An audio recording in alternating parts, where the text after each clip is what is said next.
Here I am. What's happening, everybody? Who we got in the chat? Let's see what we got going. I'm by myself up here. Let's do what we do.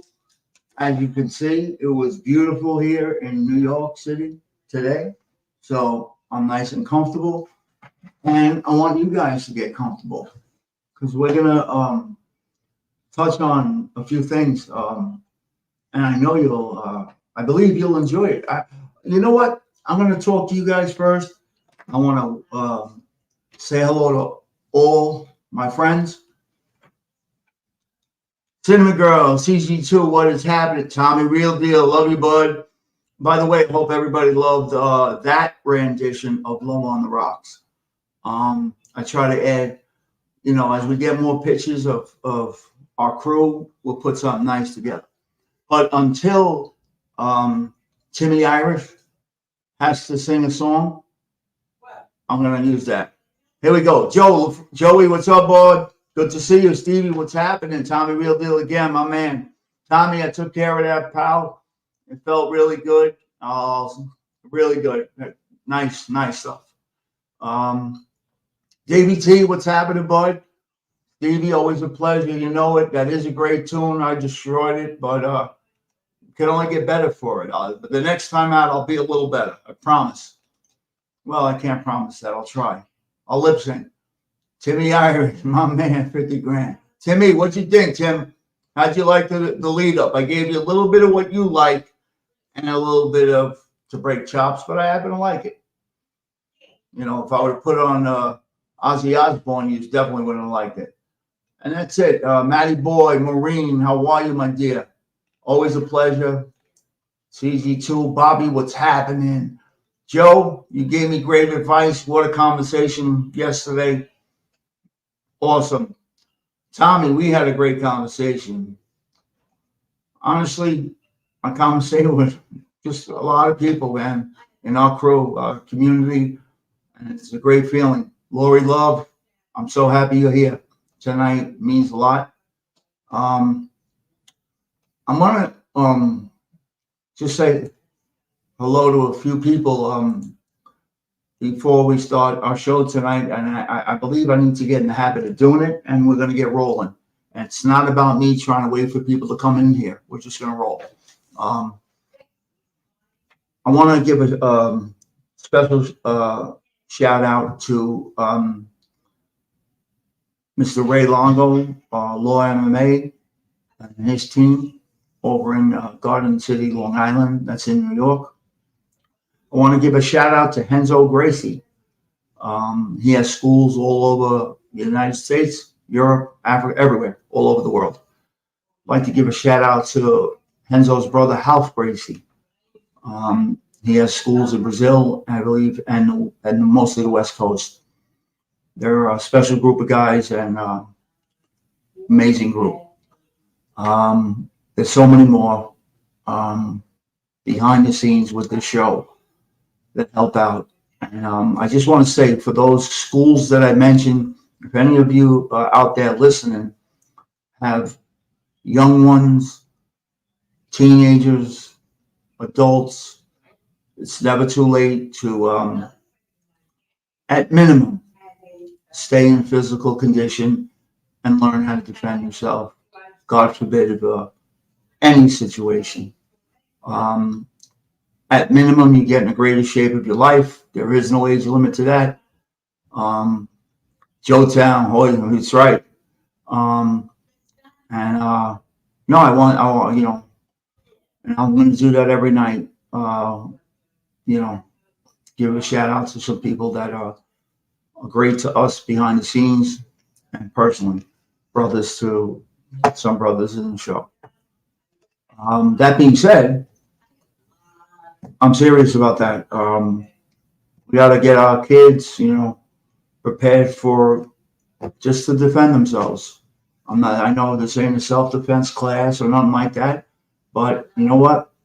So many people believe that stuff can't happen to them till it ends up in your lap. So then what do you do? Because there's always going to be somebody, and we're going to roll. I'm telling you, I got some good stuff tonight. I think, you never know. Because there's somebody always out there. And this is a saying from Ralph Gracie. Danny G, what's up, my brother? Can't wait for Thursday night, pal. It's always, there's always somebody out there that might try or is willing to take whatever you have. So I agree with his reply. So you need to be prepared for that person that's willing to take whatever you have. So you need to be prepared, I'm going to say it, to choke a motherfucker and put him to sleep. This way, you put him to sleep and nobody gets in trouble. You can stand there, wait for the police, and yeah, he attacked me, and he's just taking a nap. That being said, let's roll with the show. Nikki, I know you're not going to be around. I hope you get safe with doing what you're doing. Let's roll, baby. All right. So the thumbnail. Oh, before I get started, I thought you guys would get a kick out of this. Glasses come off. You'll notice, Tommy Real Deal, I did this for you, pal. And Joe, if you notice, it's so beautiful out in the city today. I thought it'd be nice. I'm nice and comfortable. I got palm trees on the shirt. You guys might think I'm going on vacation or something. No, I'm not going on vacation. I'm just comfortable. A vacation would be nice. I don't know. Puerto Rico. I don't know. Florida. Who knows? I don't know where I'm going to go. But we're going to go. I'm thinking about going away. We'll see what happens. We'll see if it's in the cards. That being said, I thought you guys would get a kick out of this because, I need to brush up on some of my facts. So somebody sent me this, and it's basically every quote from everything in The Godfather. So I'm going to study hard. I'm going to try my best to really learn this stuff. So I know when to say something that might sound authentic. So I'm going to really work on that. That's for the morons out there. That being said, let's rock and roll. Thank you all for coming in. Here we go. So you saw the thumbnail I put up. I hope, you know what? I'm going to take advice of somebody. Am I too loud? How is my sound? I want to know. Am I good? Am I low? Give me a thumbs up if my sound is okay. Dookie, what's up, my brother? Give me a thumbs up from anybody if I'm okay, if the sound is good. If it's not, let me know. Go perfect. Okay. Thank you, Tommy. See, Tommy, I'm paying attention. I'm trying, bud. Thank you. So the thumbnail, I try to, I think in the title it says, it talks about how, in the description really, how the street and construction, the unions in New York City, kind of, you'll go, I don't say it goes hand in hand. That's not the case but you would be surprised or shocked for anybody who is not in New York City or hasn't been in the building trades that covers many unions.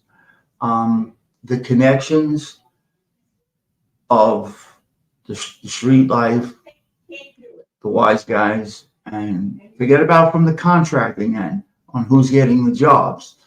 I'm talking about from the workers, so-and-so's nephew, grandson, uncle, whatever.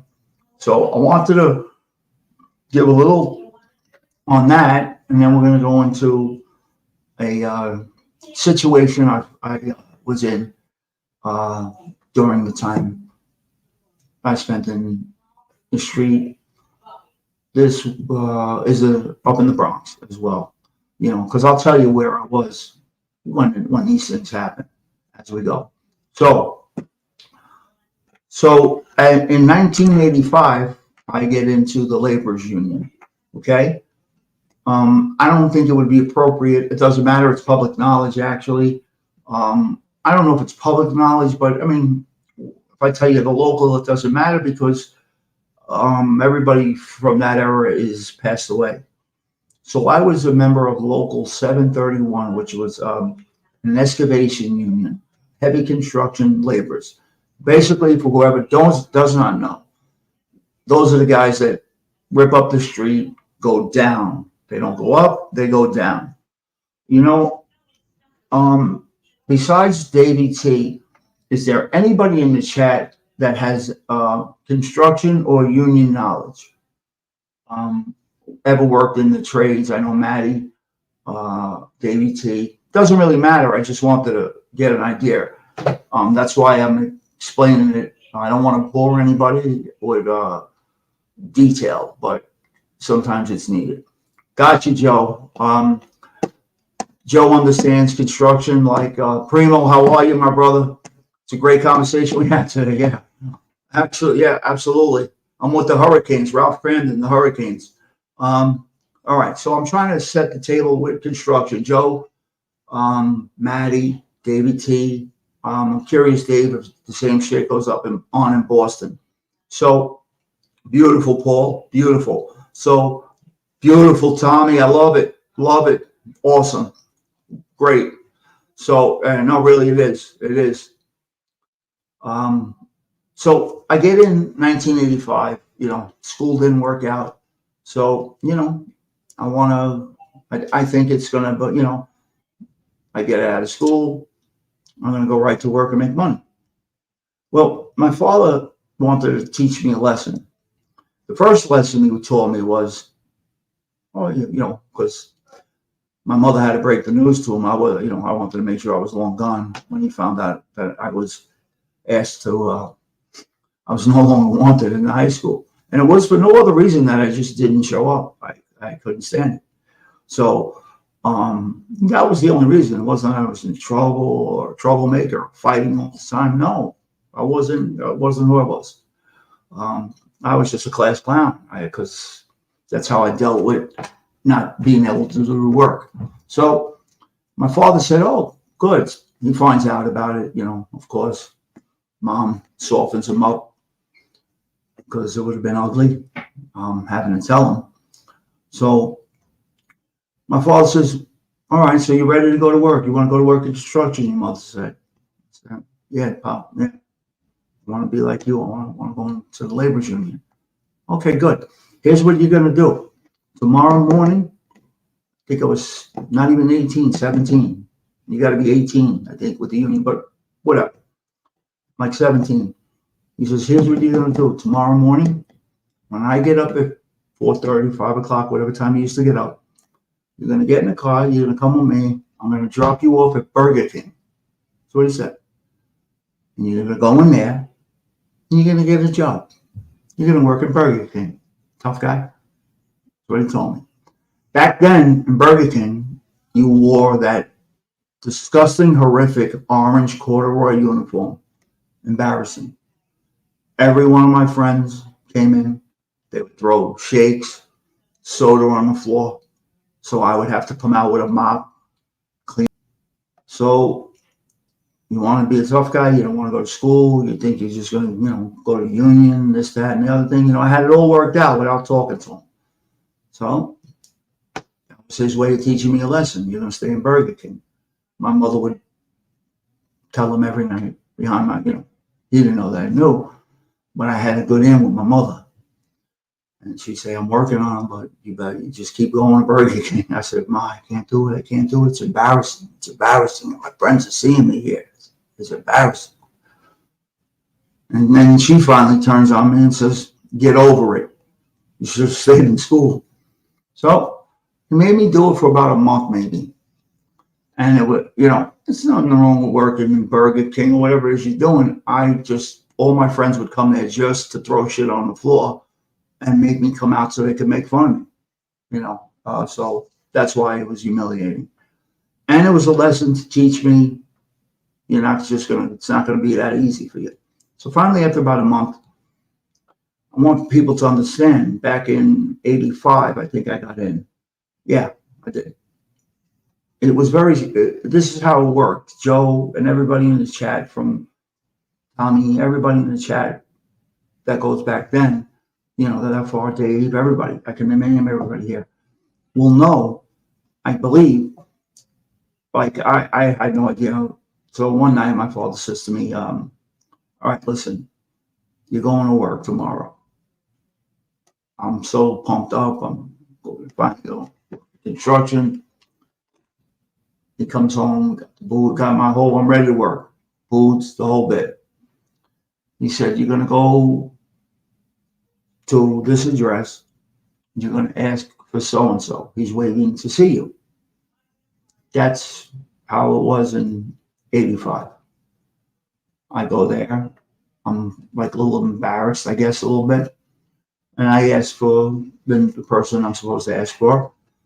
And he greets me, I'm a young kid. And he greets me, I immediately just felt I knew better anyway, but I just felt like he had an aura about him, like just a classy man, very classy man. And he says to me, yeah, I spoke to your father. You want to go to work? You ready to go to work? Yes, sir. Yes, sir. Okay, good. He says, hold on a second. And this is how it was back then. You guys will know. Comes out of his office. I waited, downstairs. Comes down, gives me a piece of paper. He says, go to this address and give this to the general foreman. I didn't even know what a general foreman was at the time, but it said the person's name on it. Now, I'm dying to open up this piece of paper. The address is on the outside, but I don't know what's on the inside. So I can't look at it there. I'm not supposed to look at it, period. I'm just supposed to hand it to when I get to where I have to go. So it was probably where I met the person was on 58th Street and 2nd Avenue. Where I had to go was 10th Avenue and 47th, West Side. So anybody knows Manhattan knows I didn't know better at the time. You hop on a train, whatever. I walked. Man, it was a long ass walk. I get there, and before I get there, I couldn't help myself. I open it up and look at it, and all it said inside this little piece of paper, that it wasn't, back then there was no post-it notes. Just ripped off a piece of paper, wrote something, put the address, give it to him. So of course I took a peek, being young and dumb, whatever, but not innocent. And all it said was, can you please help this man with his initials? That was it. I went there, asked for the gentleman that I was supposed to ask for, gave him the piece of paper. he looks at me like up and down. I'm young. I'm intimidated by, here I am.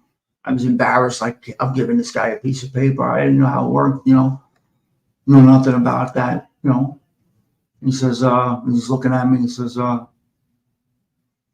be here 7 o'clock tomorrow morning and get ready to work. Okay, sir. Yeah, boss. Whatever. No. I remember, I said his name. I remember his last name. I said it. And I go home. My father says to me, what happened? So, well, I was told to go here, there, He said, what was the gentleman's name you had to see? I tell him. He said, really? He said, tomorrow. First, he told me, make sure you bust your ass. Don't embarrass me. All of that. So I knew better, Don't embarrass, you got to work, you got to work. So, and for a long time, I put the work in, whatever it took.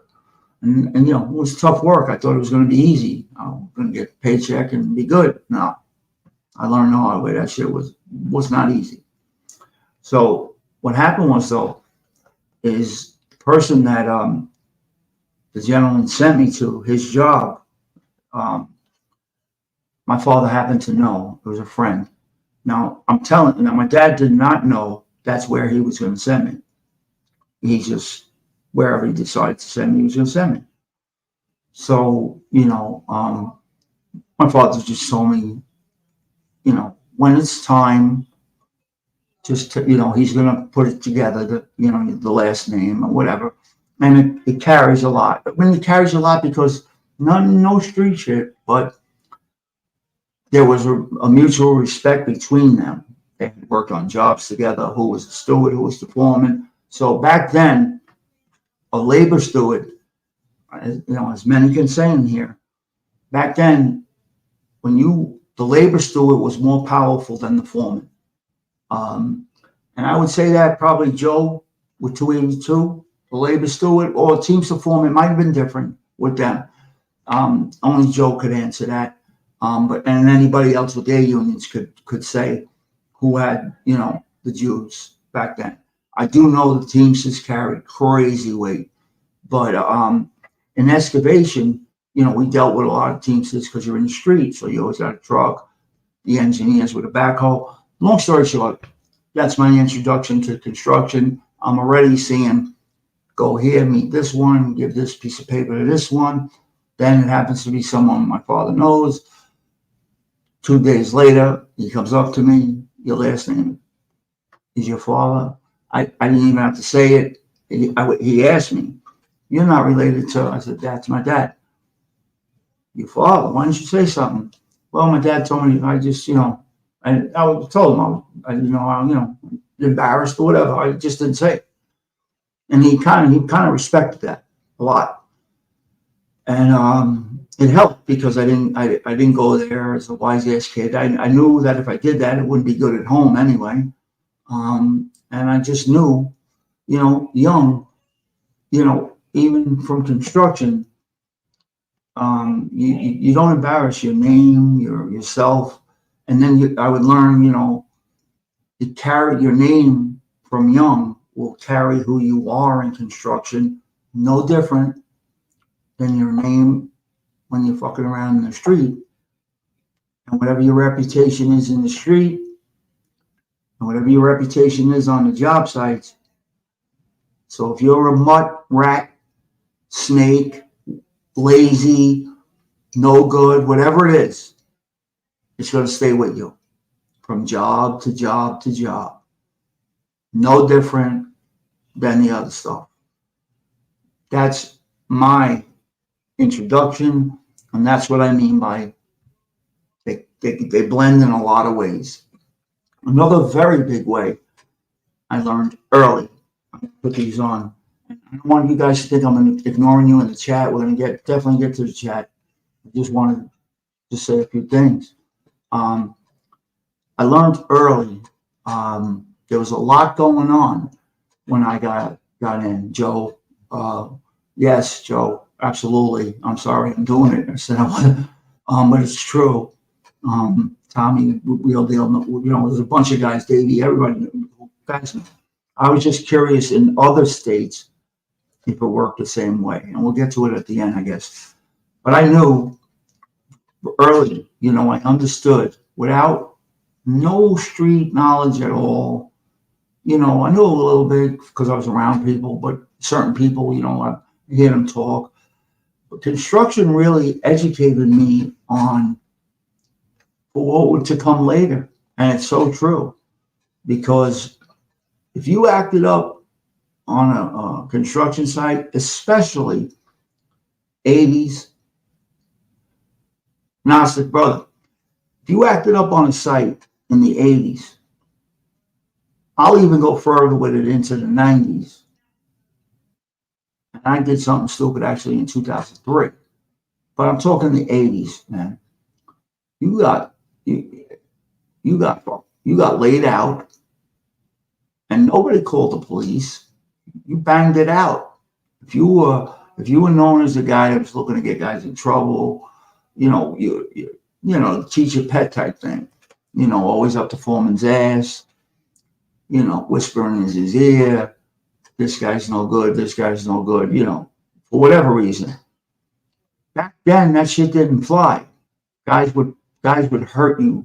I seen guys get fucking smashed on construction sites, and nobody did a good thing. Nobody saw nothing. Nobody knew nothing. Not a peep. And I'm talking jobs where there was a lot of men on these jobs, and nobody knows nothing. Right? Exactly. You ran your mouth. You talk stupid. That too. I didn't get into that. And something I said a while ago was not proud of. We talked about. I'm smirking, but that person was acting up. Who I know. You get a lot of that. Who I know. This. Where I'm from. And you're schooled never to do that. So when somebody does that, it's no different. Again, the connection to the street. Somebody does that in the street. Who I am. This. That. So I was taught somebody does that in the street, just like in construction. If you're capable to do it, you leave them right there, and we'll worry about it later. Just keeping it 100% of the teeth. I'm not saying it's right. That's how it was.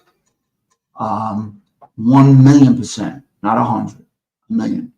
So, I grow into the industry, and I really just want to talk about the blend, and I'm going to get right into the street. So from young, I was starting to learn the street without even knowing it. I'll tell you how. Now, of course, I'm getting older, 18, 19, 20. Joe, I'm going to put all these comments up in a few. I'm going to, because they're stuff. They're great nuggets. For everybody has nuggets, I want to share them for sure. Absolutely. I almost said it. Absolutely agnostic, 1,000,000%. But I learned on the job, young, this is so and so. And then somebody would whisper in your ear. You know who that is? No, I have no idea. I'm a kid, I'm 19 maybe at this time. I got a year in, whatever. That's so and so. I don't know who so and so is. I told you, I'm not whatever. Don't get me started with them. And then they would say, "Oh, that's." I'll just use this as an example. That's President of the Union's godson, grandson, nephew, whatever. You know who that guy is? No, he just came home. He did 15 years. He's with whoever, whatever. And that was what it was about. So you could, yes, you're in construction and you're there to do a job, but not only would you get enamored with the street guys for growing up and seeing the cars and the way they dressed and the jewelry and all of that, if that was enamoring to you, well, now you're meeting tough guys on construction sites and you're getting close with them. And not everybody, of course, but you develop friendships with some people. And some people, you could be young, they could be a little older, they could be young too, and they turn out a few years later in life to go into that, they go in there full into that life, and now they're not in construction no more, but because you've known them for a few years, working together side by side, well, now that guy that went to the street route and got that thing means that button, whatever you want to call it. Well, now you got a friend, and now that's your introduction to you got a guy, right? You got somebody you know if you didn't know nobody. Now, obviously, back then, again, many people here, especially in New York City, and I believe it was in a lot of places, not just New York, Northeast, I would say for sure. Back then, you did not get in a union unless you knew somebody. Now, that does not mean you were the nephew of Al Capone. That's why you got in. No, that's not what I'm saying. What I am saying is, if you didn't have what they called back then a good enough hook or a rabbi, that was the word, right? You didn't get that job. You didn't get in the union. You're not going to touch a shovel. You're not going to get with the Teamsters. I could tell you back then, the Teamsters, I could only talk about labor's experience, but I had friends that were Teamsters, good friends. Joe was one. They had powerhouses. And actually, as a laborer, we used to, as a kid, I used to hear all the time. As a kid, I used to hear all the time, the Teamsters. And that's where all the street stuff would come from. Don't fuck around with the Teamsters. You don't know, you're a kid. With everybody, you know how it goes crazy. Everybody thinks, the same thing as everybody thinks you got a vowel at the end of your name. You're with something. Whatever. So you develop friends that way. You also develop friends that are coming home from jail. A lot of guys just coming out of the can. Where's the first place they put them? Construction. If I'm wrong, tell me. Jimmy, what's up, my brother?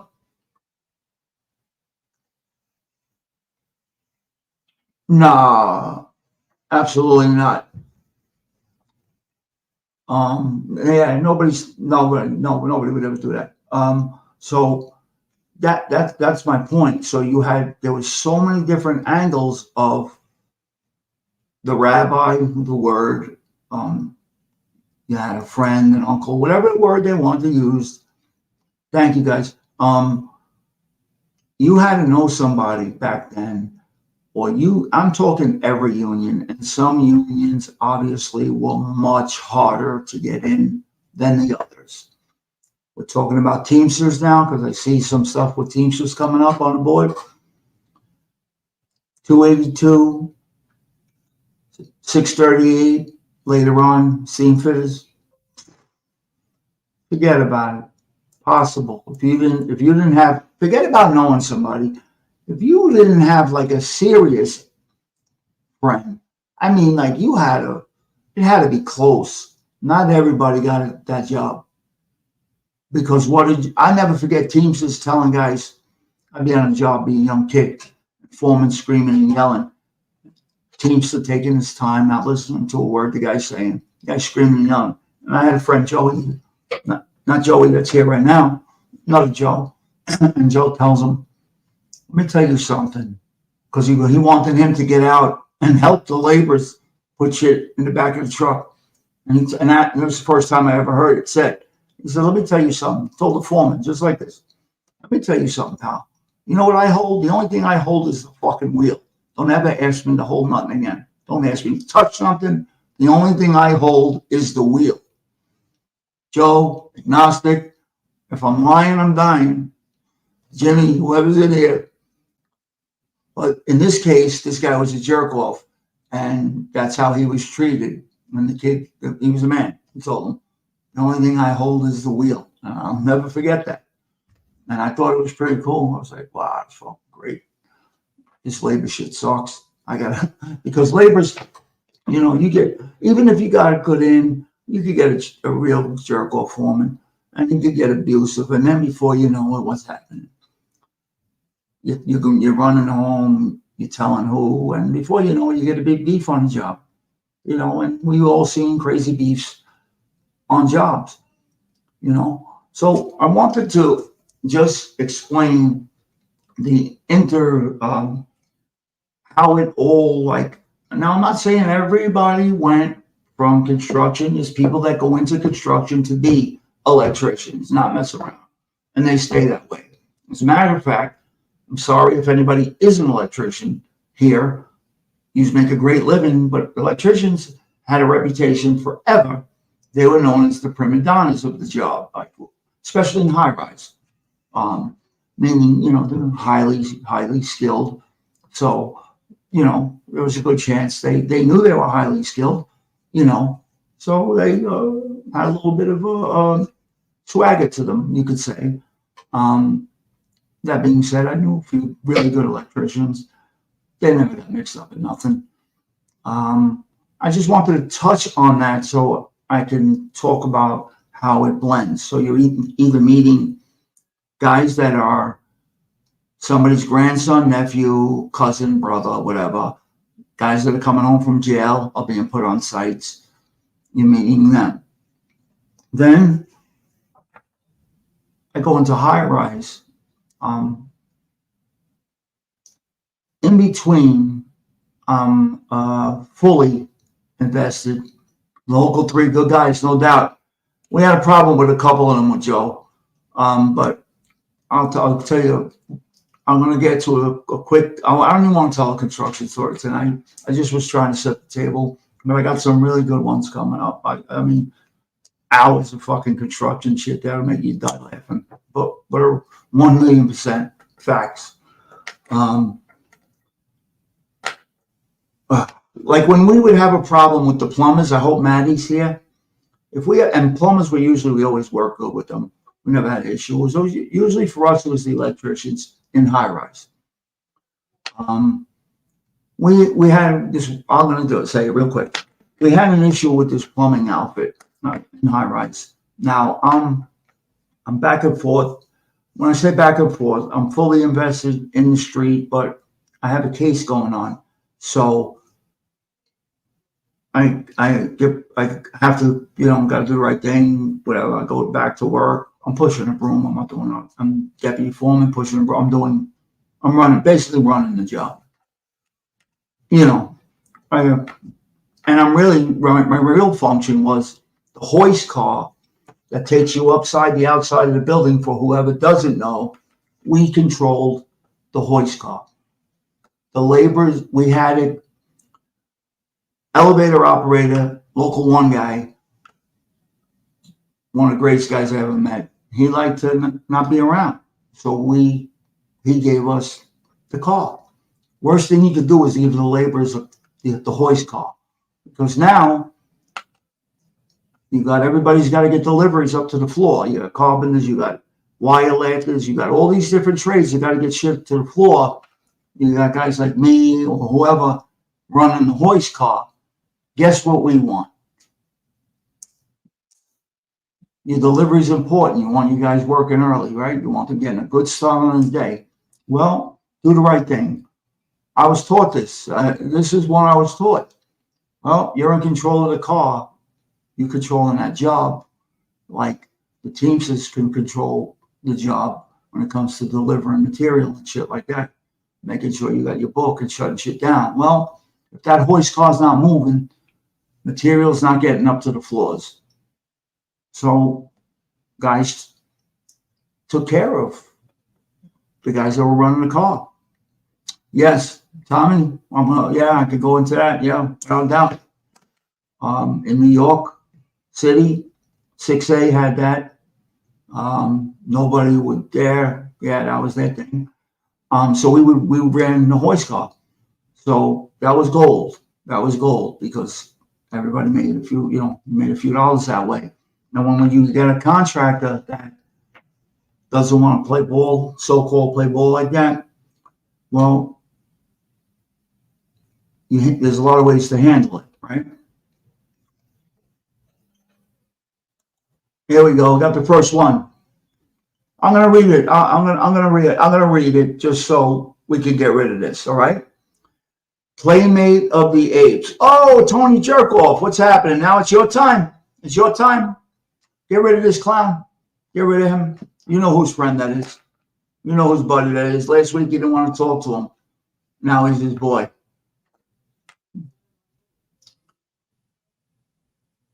I'm glad. Maybe you give me a class one day. Do me a favor. Somebody bounce this moron. Just bounce him. Thank you. Thank you. I never said not a thing to this clown. I don't know him. Another one. But anyway, so he wouldn't know nothing about what we're talking about anyway. You know what I mean? You wouldn't. You wouldn't. You wouldn't. You notice I got palm trees on the shirt, right, pal? Anyway, so the hoist car, we make a ton of money. So in this case, we had a plumbing outfit that didn't want to play ball, right? He didn't want to play ball. So he was waiting. His shit never went up, and he had to get pipe up on the floor. And he made a big deal about it. And he went over his head, and he was telling on people, and they're only doing this because they want this and that. Well, no problem. We took his shit up. We had we got the word, look, just get his shit up. He's making a beef. But crazy thing happened. We had about 20 something floors were done. We were going up 40 something until we got to what's called topping off.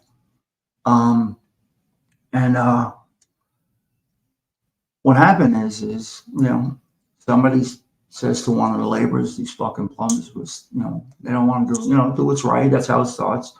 And before you know it, you get guys that think alike.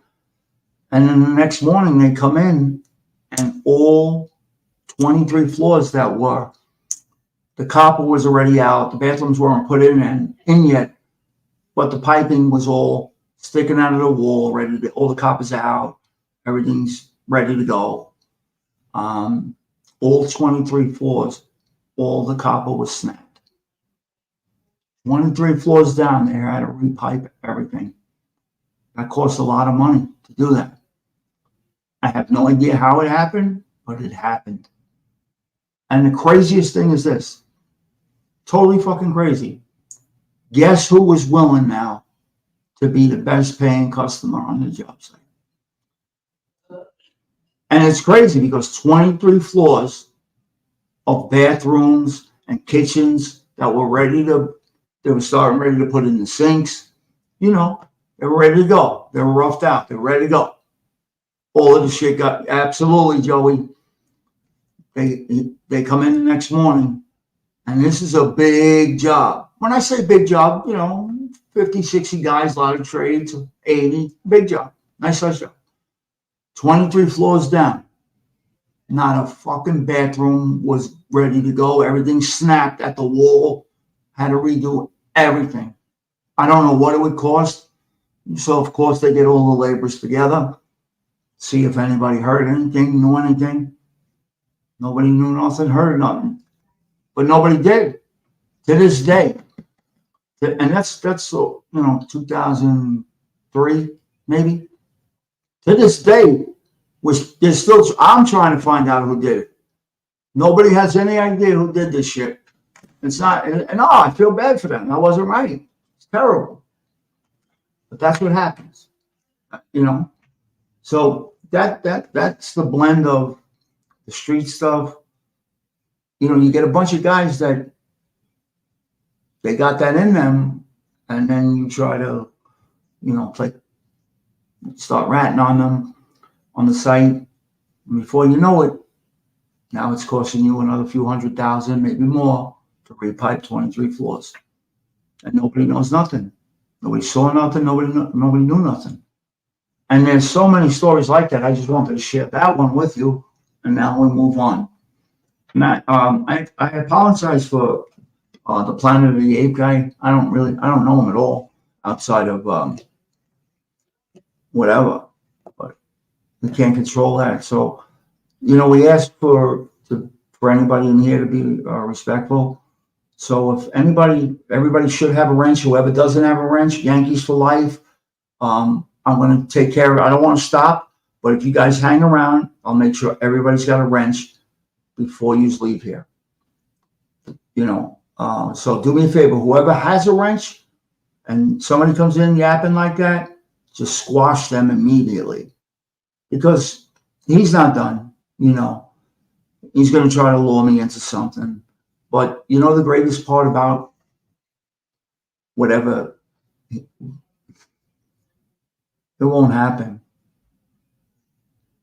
And there's nothing he's going to find on me but stuff he doesn't want to, Anyway, another clown. So let's talk about the Bronx. So never forget. We've talked about this many times about how, I believe we have. It's the guy, I know me and a lot of guys have talked about it, whether privately or on here, maybe a little bit. It's the guy that's got the guy's ear, that's got the power. So you might think, oh, I'm close with this one or that one, but you're not. You don't have the button like they have. But it could even happen to, as we've seen, you could have that, and somebody's jealous of you, and they go, somebody don't like you for whatever reason, and you think you're doing all the right things, and you have a fucking problem, and you don't know it. Tonight's going to lead into that. And it was a serious situation. What happens is, I have to, the way I'm gonna explain this story. It's 1 million. I know I don't have to tell you guys that, but the names will be left out. I believe guys are active for sure. So here's what happens. Here's where not having your button can be a problem. And you don't know it again. You don't know it. You don't know you have a problem. So let's say a maid guy has a problem, a personal problem with the guy you're with. He's a maid guy. So you got two maid guys. They have personal history problems that you're not even aware of, or maybe you are, but you have nothing to do with it, right? Well, personal problems between two maid guys, I've seen it, read it, heard about it, been told about it. The guy that gets touched first is the guy that don't have it, who's that guy's right-hand man. And then what happens is they have a big to-do about it, whatever word we want to use for that big to-do, and they play dumb.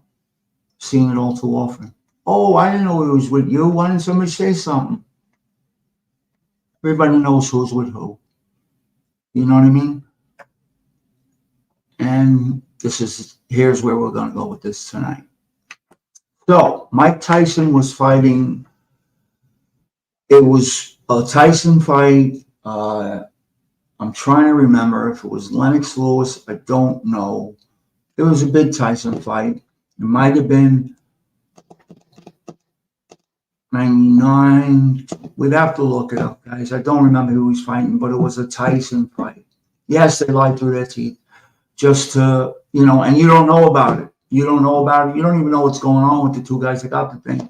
You're just loyal to the guy you're with and to his captain, who you're ultimately, shit rolls downhill, right? So, that's how it works. So everybody knows that. We talk about that. So I'm with two other guys that are with our crew, and they're good. They're solid guys. And when the shit hit the fan in the end, they were solid. One of the guys I was with me a lot. We were together a lot. He was no different status than the status I had, meaning around 24/7, and counted on. We're always around. Like I said, some could argue it and say I'm full of shit or I don't know what I'm talking about. That's okay. Like the last banana. But yes, there is a difference with associates. There's a big difference. Some get a lot more respect than others. I'm not saying I was that one. You have to find out. I don't know. You never know. Look, I could have been told I was the greatest thing since fucking sliced bread. Who knows what people are saying behind your back? You don't know. You only know when you survive through it. I guess I must have been okay. I didn't get fucking. I'm still here. That tells the story ultimately, or you don't get. For guys, so true. The word is called chased. You get chased. Get the fuck out of here. Don't come around here. Get out of here. More or less. Sometimes it could be worse than that. The chasing. So we're watching this Tyson fight. We're watching it in a restaurant that I was in all the time. I've mentioned it a few times. The place I lived a few blocks down the road, and it's a long night. Having a few drinks. I'm good. Nothing on my mind at all about problems, issues. No, it's quiet, relaxing night. Guy is away, not away, meaning away. He's with the guy we were with. We're not worried about him breaking balls this weekend. Go here, go there, whatever, the phone ringing. He's off doing whatever he was doing. So we knew it was going to be a free weekend. So it was good. It was relaxing. So we're in the restaurant, we're watching this Tyson fight. And I guess hours went by. Was really close with the bartenders, close with the owner, of course, very close. I said he was a dear friend. And he was not a associated guy. He wasn't a made guy, not like that. He knew the neighborhood, he knew everybody, but he was a sweetheart of a guy. And I guess it's getting late. Fight's over. And I get like a whisper. So-and-so wants to see you in the kitchen. The owner wants to talk to me in the kitchen of the restaurant. So I go, hey, pal, what's going on, bud? What's a good word? Breaking balls, like usual. He said, listen, I want to give you a heads up. I said, what's going on? I have no idea what he's going to tell me. He says, there's a guy. I know him. Don't know him like that. He's not a friend. Like I was a personal friend of his. He goes, but I want you to know, he's been staring at you for the last 3.5 hours. What? Not paying attention, sleeping at the wheel, nothing on my mind. It's nothing on my mind at all. Zero.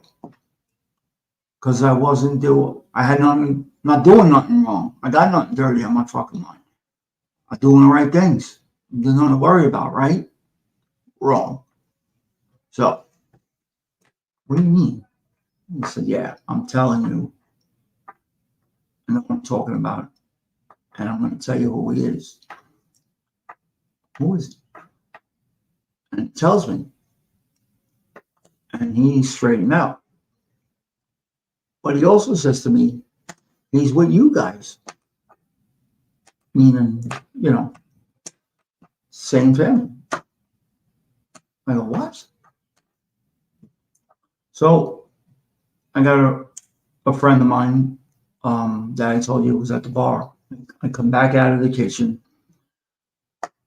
I tell Bob, right, who, by the way, was always, God forbid, he never left the house without a cannon on him. For whatever reason, there was a lot of wild shit. I've said this before. There was a lot of crazy shit going on. I said it before. I'll say it again. There was a lot of violence going on in this period of time up in the Bronx. You had a bunch of different crews from different families, and in this case, it turns out to be the same, that just fucking despise each other from young. They grew up together, kids, whatever, fucking hated each other. And, jealousy, whatever it is, it's going on. So I tell my friend Bob, listen, we're still at the bar, so-and-so. I basically tell him, do you see what I was just told? Tell me if you're seeing the same thing that so-and-so is seeing.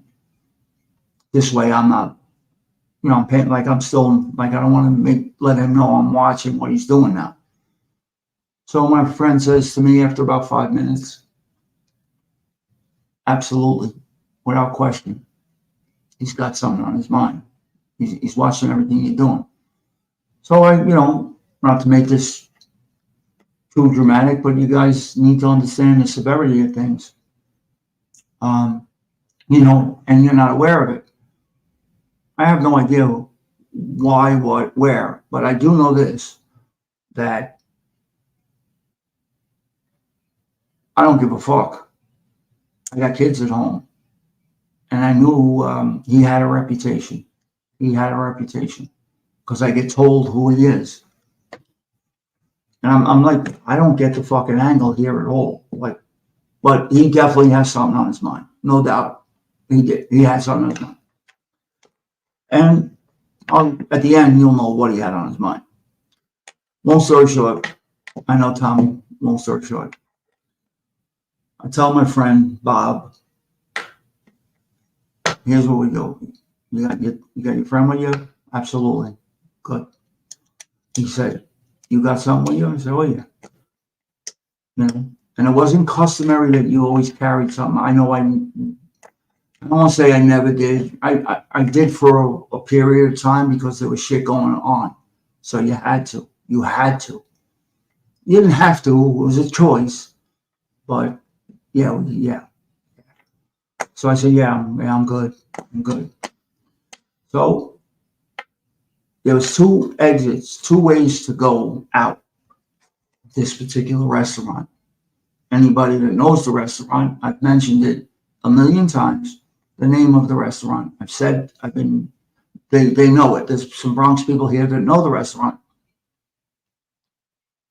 And there's 2 ways to go out. You have a front entrance. So where we were standing, you'd have to turn left and turn your back totally to where the guy that seems to have an issue with me, I got to turn my back to him now to walk out the front door. Or I can walk straight towards him and go out the side door and go down the block. So I tell my friend, who I love dearly, and he was no higher level than me. He was a serious guy too. Whatever. But he understands we have an issue. It was just too long. 3.5 hours of staring. Here we go again. Maybe you could teach me a lesson. Get rid of this clown. I got it. I'll take care of it. Take care, bud. Take it easy. Take it easy. Tell mom I said hello.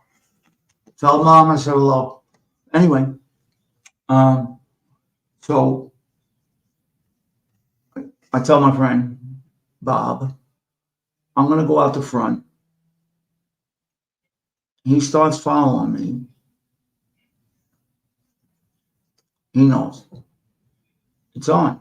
You know, look, we're not going to win the war, but I'm going to get home that night. But he's going to go, it's him or me. There's a problem. It's an obvious problem. And he was a known shooter. Thanks. This guy was he was known to be he was a shooter. But my friend that's with me, he was good and I'm good. Good meaning like I gotta survive, so who gets who first, right? And you don't even know what the fucking problem's about, but it's definitely a fucking problem. So I tell him I'm gonna go out the door. The fight's over, restaurant's ready to close. So the fight's over, I'm ready to go out the door. If he follows me, I'm going to walk out the door. If he starts to follow me out the door, he's not going to do it in a restaurant. My friend's going to be right behind him. So if he's following me, my friend's going to follow him. If he wheels towards my buddy's going to leave him right there. And then whatever would have happened, the restaurant was closed, gates go down. Shit you never think could happen. All of a sudden in a flash, you gotta think quick. Now, I go for the front, walk nice, casual. I'm gonna spin. If he follows me out the front door, I got a good 10 feet on him. So by the time he gets out the front door, he's either going to wheel and hit my friend, try to hit my friend that's behind me, then come out for me, or that's thinking, I could be wrong, that was our thought process, or when he spins and wheels to my friend's going to hit him because he don't know he's got a 45 on him. But if he doesn't do that, he's going to follow me outside. When he gets outside, he's not going to know that I'm going to be standing there waiting on him to walk out. And whatever's going to happen is going to happen, right? Nothing happens. He doesn't follow me out. My buddy follows out. He waits. He goes out the side door and walks the other way. There was another social club we had down on Mars Park Avenue. And it was down a little bit, more towards 180th Street. Anybody knows that area. Whatever. It was big. It was like his place. So we had the keys, we had everything. So from there, remember I said it was going to be a quiet weekend? We were actually happy. Fucking phones ain't going to be ringing and ain't going to be crazy. Nice quiet weekend. Well, situation like that, you understand what could have just went down. I mean, easily. It was going down. Now, there's no question if that happens, even if we get the jump on him and he goes that night, there's too many people you got to keep killing. Or they, not killing, a bad word. There's just too many. Every day it's going to be something else. So you're done anyway. You're good for the night. It's a problem. But you got to get home, right? You got to make it home. It's you and me. You do everything. Fuck titles and all of that. You don't have no idea why somebody's got an issue with you. I don't give a fuck. You survive. We don't know the issue. So again, goes from a quiet night, nothing's happening. Now we get back to this club I'm telling you about. I tell Bob, get so-and-so on the phone, please. Tell him I need to speak to him. I never would do that, so if I did that, he knew it was, something. Why? Get some, took maybe 10 minutes. What's up, pal? What's going on? I said, I have no fucking clue. I said, I tell him the whole thing. Says to me, what do you look like? I told him what he looked like. If I tell you guys what he looked like, some might know because he looks just like this guy. So I'm not saying what he looked like for a reason. And whoever doesn't believe that, I don't give a fuck. Clown boy. So I explained to him, Brian, what's up? So I explained to him exactly what he looked like. And he happened to look exactly like somebody that played sports. I'll leave it at that. I tell him, he knows exactly now, a little odd, he knows exactly who I'm talking about. Because the guy that owned the place told me who he was. And now he's telling me over the phone just by explaining what happened and what he looked like. Yeah, I think I know what it is. I'm going, so what the fuck is going, why would there be an issue? I don't get the issue. Because this just could have went sideways fast. What did you just do? Did you just do anything? I said, no, we didn't do nothing, but, I told him, if he came out, ready, we were ready to do it first. In fact, long story short, he says, all right, sit tight, relax, it's all good, straighten out in the morning. All right, no problem. Next morning comes, I was always with him anyway, most of the time. It's early though, probably a little early for him. I want to see you early. It was like 10, maybe 9:30, 10 o'clock. Yeah, me, whoever, I need him. And now we're in like the main, it's like, what would you call the main, bikers would say the word, the main headquarters, right? So in that light, I say, the main social club, the main club. So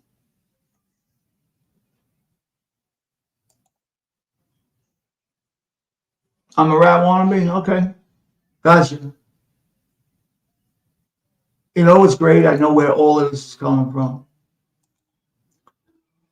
I'm a rat, you're right.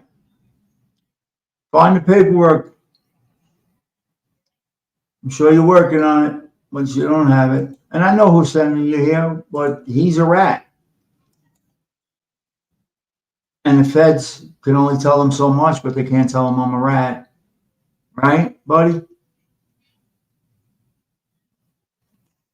Anyway. So I go, tells me to stay in the car. They don't want to see me. They want these two guys to talk. Whatever. Yeah, you're right, Tom. You're right. 100%. Just do me a favor. Anybody sees them, just toss them. You know where they're coming from. You know who's sending them here. Few people. But it's all good. Yeah. Oh, really, Johnny? Well, maybe she should tell her friend that he's a mutt, and there's no points for slapping him. Honestly, I'm just a baseball coach, I was told. So that's true. I have coached sports, but you wouldn't get any points for slapping that guy. You wouldn't, even at 57. I wouldn't get no points for slapping. And I wouldn't even slap him. I would just make him bark like a dog, maybe. Like I'd humiliate him. That's what I would do with him. I wouldn't hurt him. I don't want to hurt him. I don't want to hurt anybody. But yeah, you get this. But anyway, so they have this little thing, powwow. You know the word for it, but I'm not involved in it. I understood that I can't be involved in it, but I was dying to know what the fuck was on this guy's mind. I know him from a fucking hole in the wall. Guy comes out, says, everything's good. What do you mean everything? I told you I had a decent relationship. What do you mean everything's good? What's up? What was his fucking problem? And he tells me a story. And remember I told you guys about sometimes guys could be the craziest shit and you don't know. Well, he had about 17 girlfriends I believe. I don't know. The fucking crazy number. And wise guys believe they own every woman. You know, so if they fucking around with them or messed around with them 20 years earlier, well, that's still them. I'm up there. The groupie shit was crazy. I've always said that.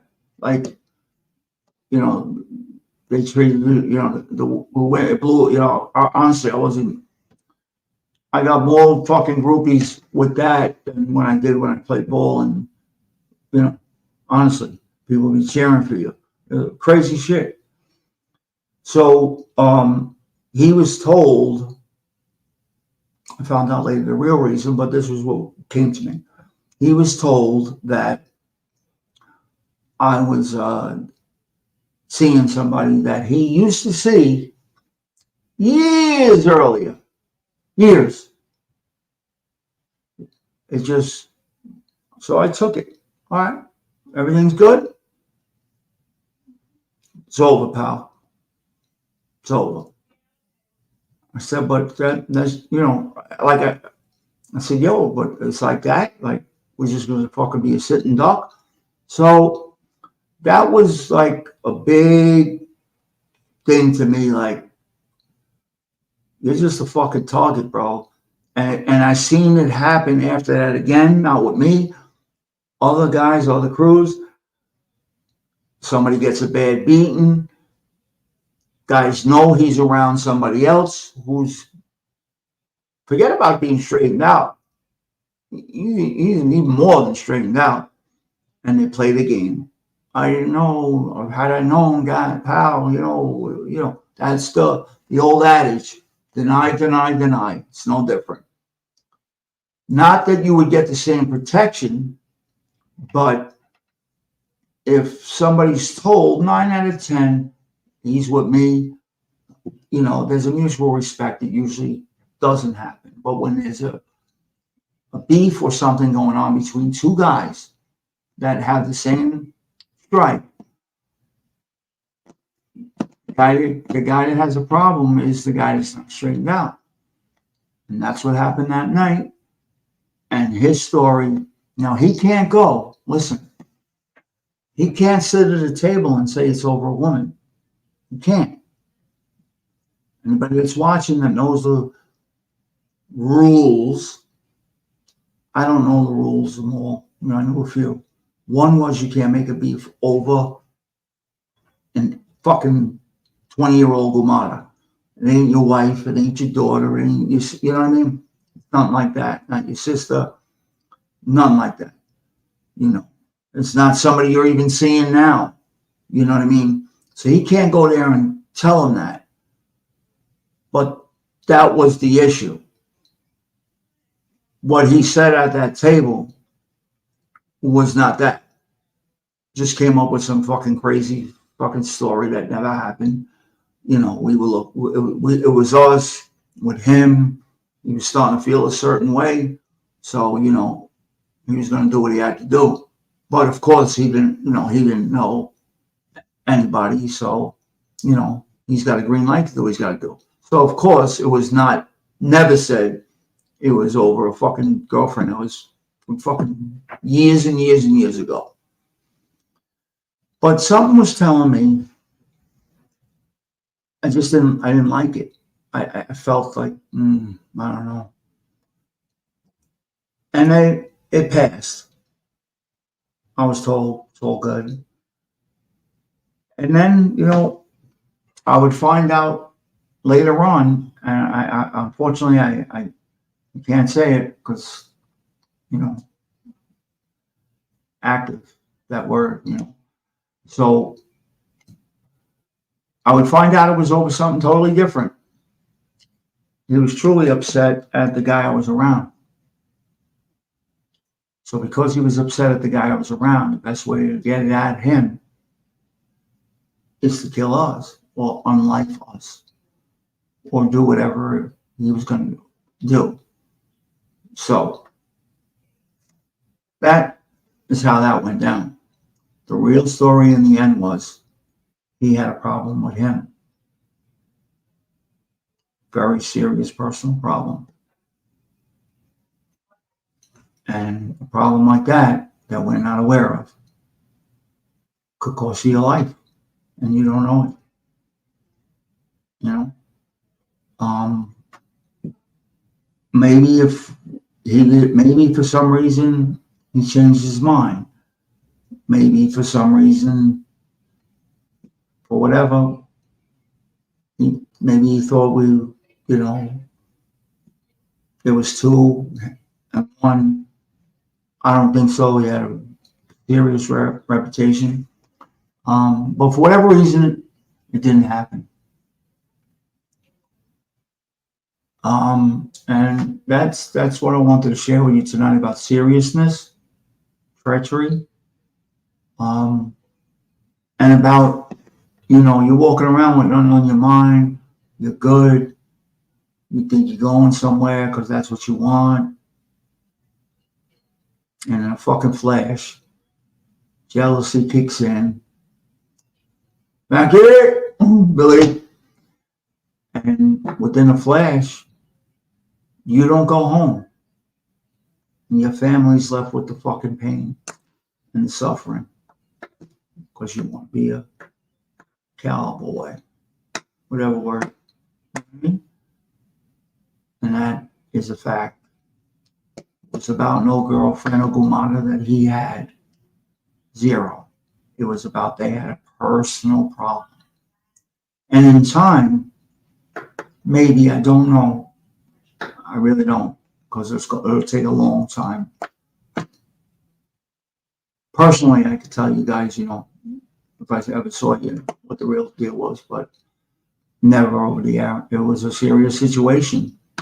And I gotta tell you, the guy that was looking to hurt us to get at him, this is gonna sound even more crazy. He had every right. Yes, we have nothing to do with it, but he had a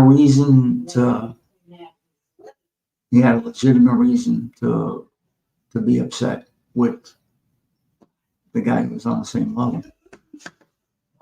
But they always, they know they can't do it, they can't go at each other. So the guy that's unprotected, and you think you're protected because you're even told, listen, when you get in and you're around for a period of time, you start to believe you're invincible too, even though you don't have it. People that have it are showing you love. You're sitting in more conversations, stuff like that, And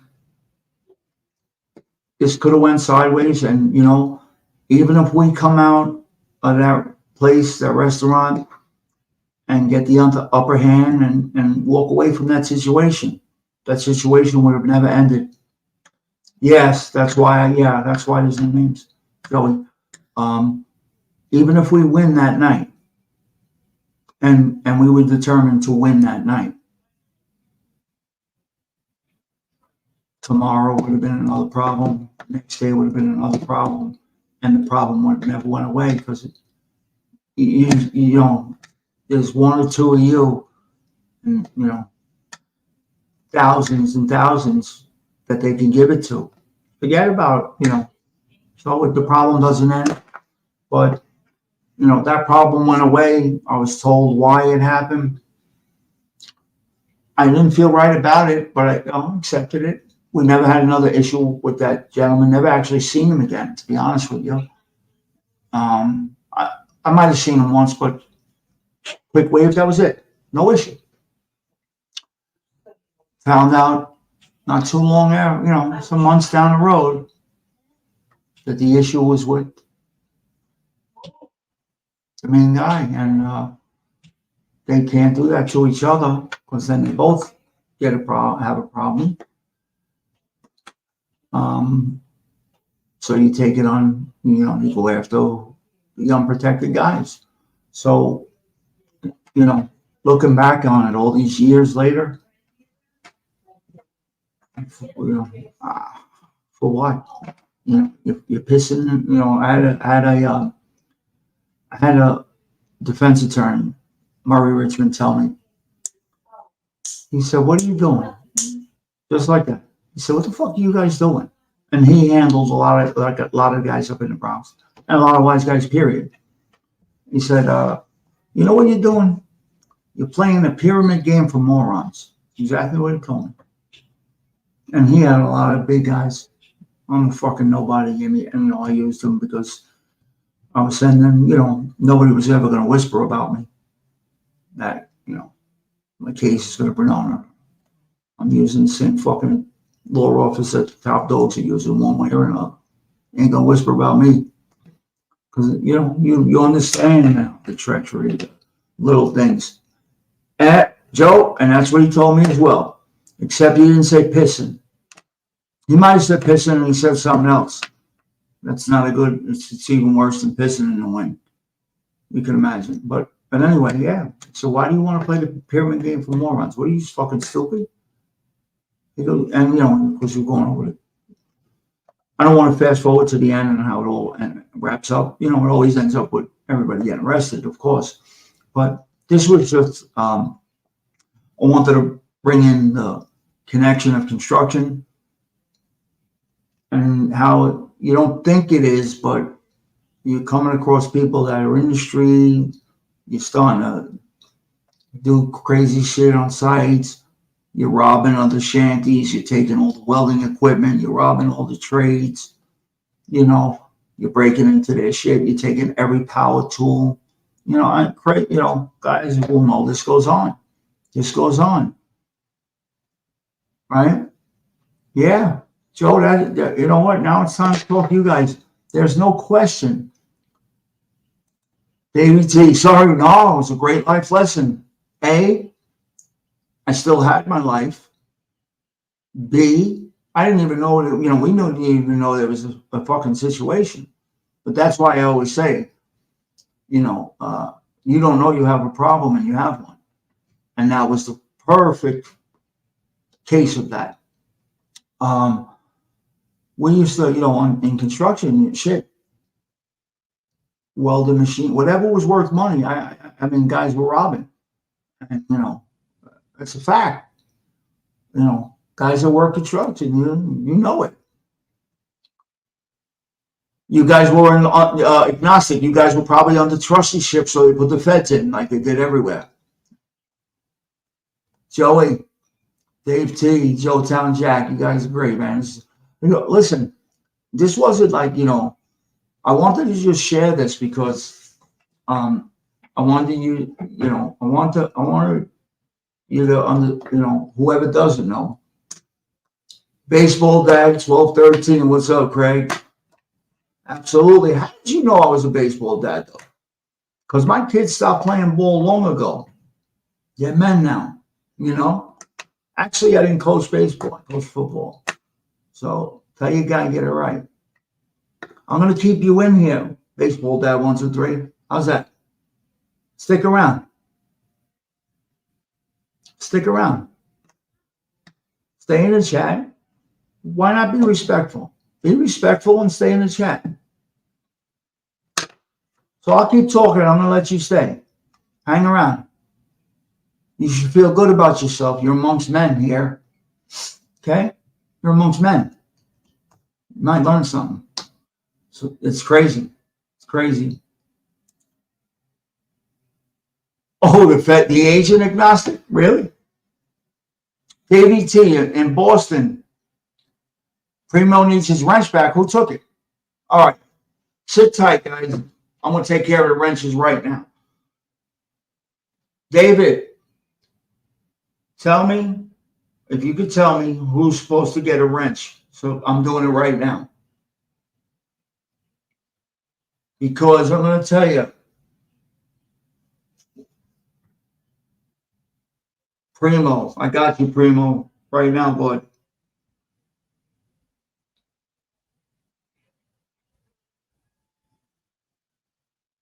Primo, I got you. Primo, you're good. Who else? Yankees for life. Yeah. Oh.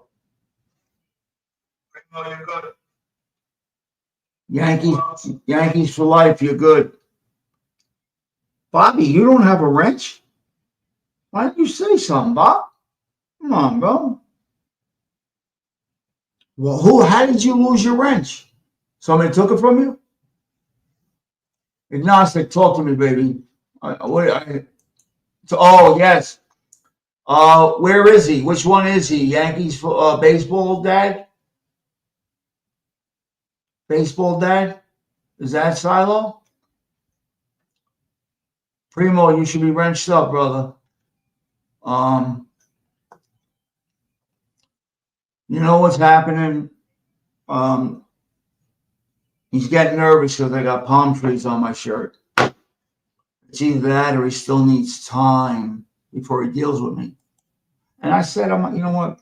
I said, I'm not going to give this guy an ounce of my energy. I'm not. And even the last guy, nope. Yankees for life. I want to make sure everybody that should have one has one. Anybody, guys, please help me out because I'm talking, probably way fucking too much, but I can't keep an eye. So if anybody's disrespectful to anybody in the chat, anybody up here, you never have to, don't even think about me, think about the show, get rid of them. You know where they're coming from. You guys know. Smells like fish, walks like a duck, quacks like a duck. All right, I got you, Joe. Walks like a duck, quacks like a duck. It's a duck. Primo, you're good. Yankees for life is good. Dookie, you're good. Dookie, it's a pleasure to see you. How you feeling, Duke? I hope all is well, brother. Yeah. Oh, boy. What do you think, guys? The question is baseball dad Tony Silo? What do you think? Yes or no? Never short. I'm ready to say goodnight, Tommy, definitely. But you know what? I'm going to go with my gut. Yeah, Gianni. Yeah, I wish we could give out. Yes, that would be great. Instead of wrenches, we give out lump hammers. Oh, that would be awesome. That would be awesome. Gianni, that's priceless. That is freaking priceless. Hey, guys, I hope we had some relaxation outside a couple. Not too bad considering what's gone on in the last few weeks, couple weeks with the problem child. Yes, absolutely, Joe. Yeah, let him say yes. I agree. I kept him in the whole night. Craig, were non-union companies able to dig up or only union? I'll tell you. Hey, ball peen, Dookie. I can tell you this. In the 80s, early 90s, you didn't see that shit going on. But as time went on, it would get worse and worse. Just like you got engineers today that are non-union. Something you would never think. You got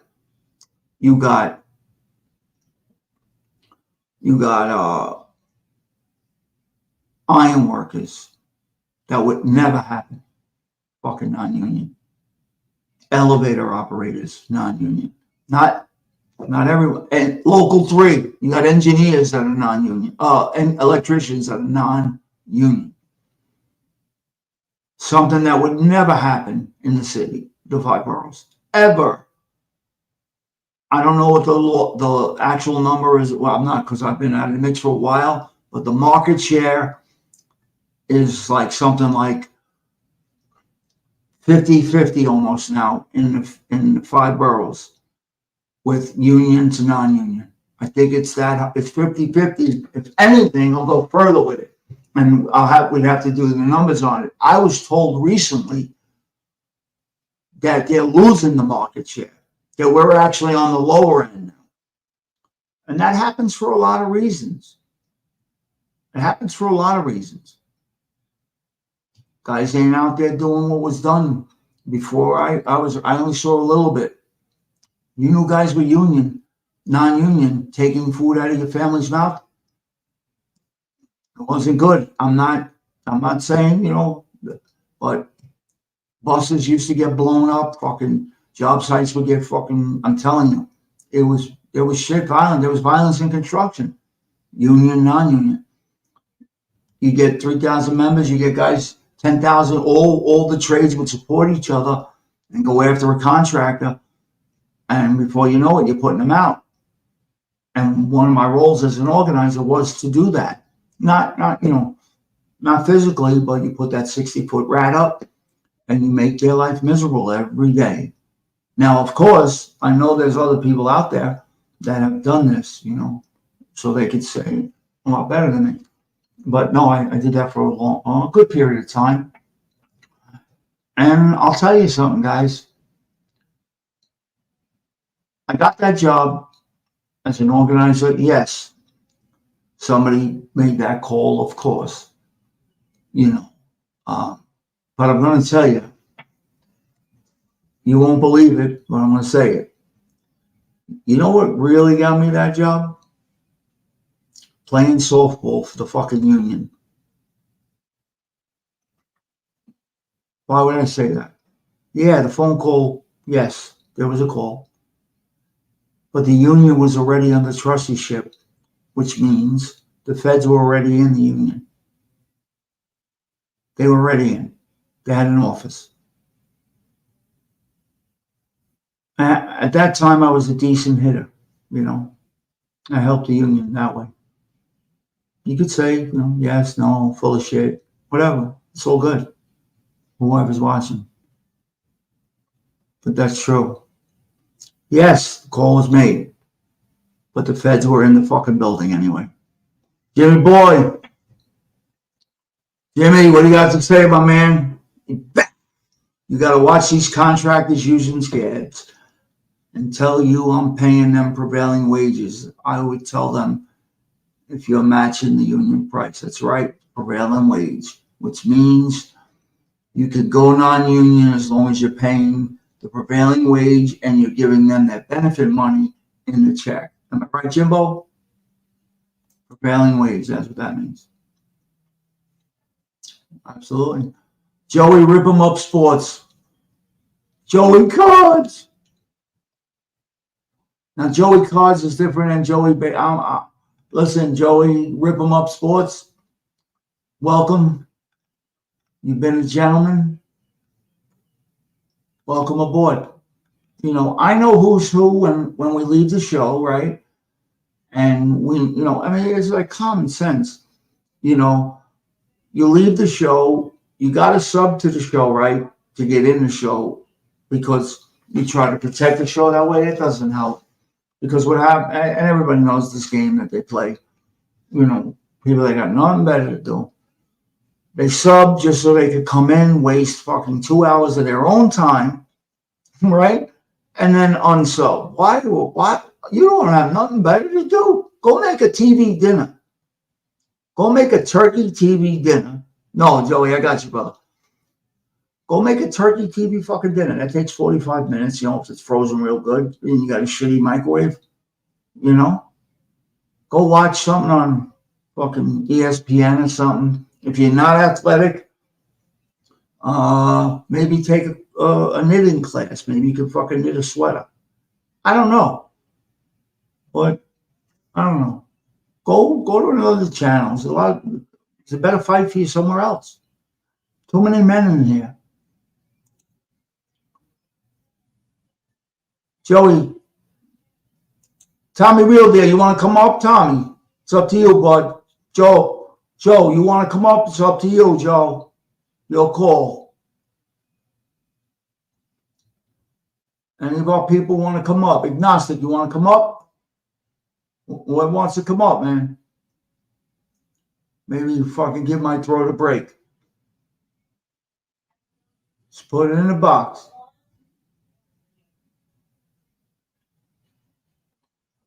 Talk to me, Tommy. Agnostic, if you're out there. Whoever, man. You part of this family, you want to come up, you come up. You got something you want to share with us? It's all good. That's what we are, man. That's what this is about.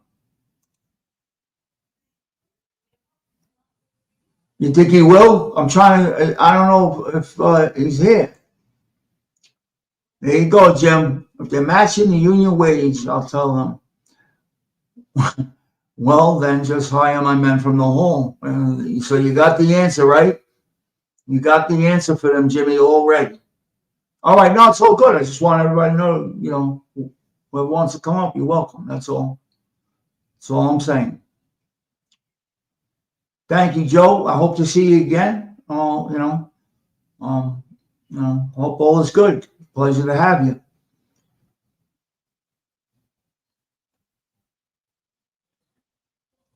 All right. Everybody's good. All right. So with that being said, nobody seems to want to come. Wait. Yeah, right. Real deal. You got it, Tommy. I'm dropping it right now, brother.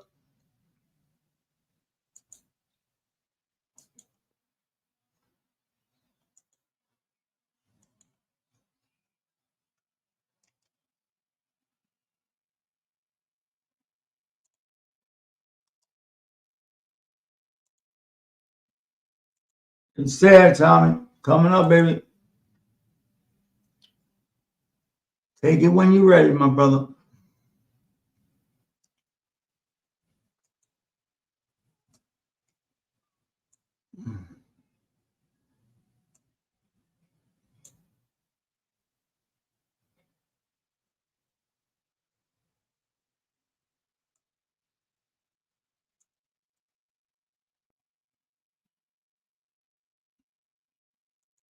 Davey, I told you, Davey, I want you to have that. I told you, please email me.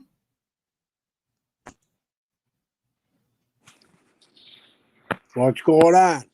Hold on, Tommy. I got a little layout situation here. Give me 2 seconds. I'm going to change the layout. And we'll be off to the races here, brother, and put you on the stage. And we're good to go. This won't take long. Nope, here you go. No, we got you. What's up, my brother? All right, what's going on? I'm good, buddy. It's a pleasure to have you as always, man. I don't know. My earbuds aren't working. Can you hear I me? can hear you very well. You can't hear me? Can you hear me? Yes, sir. Absolutely. All right, my earbuds weren't working. What's happening, brother? How you feeling? Oh, okay. Same old bullshit. Always good. Always good, Tommy, to have you. Yeah, Joe Town, I did have an accident. Somebody rear-ended me. How bad? Agnostic is coming up now. Good. Oh, here we go. Tommy, I'm on my way. I love it. We're gonna gang up on you. I love it. I love it. I couldn't ask for a better crew to fucking gang up on me. You're the only guy I know that says long story short. Yeah. But Sorry. it's the longest story that's never short. Yeah, I know. Story of my life, right? I know. You're right. I've been told that too many times, so it's true. I hope Agnostic doesn't come up and say, Craig, I'm tired of you saying make a long story short. Listen, when those trolls come in the channel, yeah, in my opinion, do yourself a favor. Mm-hmm. Don't even give them oxygen. You got good wrenches in the chat. They delete them before you even can see them. The problem is we can delete them. You're still going to be able to see them on StreamYard. Oh, okay. That's why I was seeing him? Yeah. So, all right. So the thing is, don't even put it up on your channel, on the screen. I got you. This way, you're not giving them any oxygen. Because that's what they want. Hold on. Yeah, absolutely.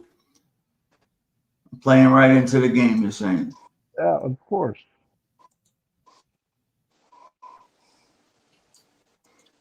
Patty, you should be here, brother. Well, Agnostic, you should be here. Hello, Duke. I said hello to you earlier. Yeah. How are you, my man? Who was that? I'm Who was doing this good. guy? Tommy, how are you? Good. Not, how you been, buddy? I've been hanging in there. Good. Hanging in there. Good. How's the weather?